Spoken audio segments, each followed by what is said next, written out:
नजरिया मिललू बहरिया पेन के करिया सड़िया गोरी हो जकास लागेलू रोहित बाके खास लागेलू। मिलते नजरिया मिललू बहरिया पेन के करिया सड़िया गोरी हो जकास लागेलू जुआ के खास लागेलू गोरी हो जकास लागेलू गोरी हो जकास लागेलू।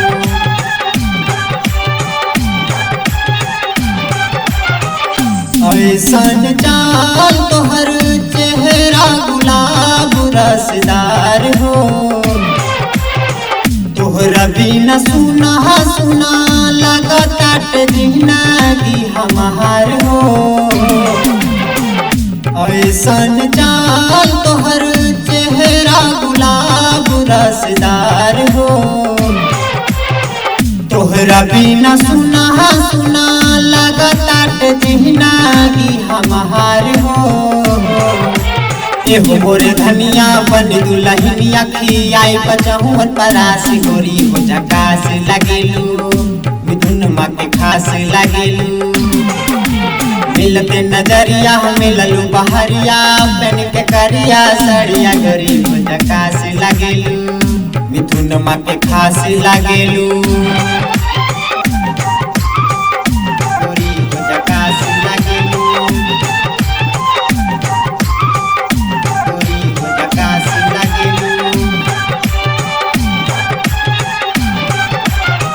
चल जइबू ससुरा जानू बड़ा रोई दिलावा हमार हो तोहरा बिना ये हो सोना खाना पीना लागे सब बेकार हो। चल जइबू ससुरा जानू बड़ा रोई दिलावा हमार हो तोहरा बिना ये हो सोना खाना पीना लागे सब बेकार हो। छोड़ी ससुर भाग चल यरबा नाही होला बर्दाश्त गोरी हो जकास लागेलू राजा के खास लागेलू। मिलते नजरिया मिललू बहरिया पेन के करिया सड़िया गोरी हो जकास लागेलू महेश बाके खास लागेलू।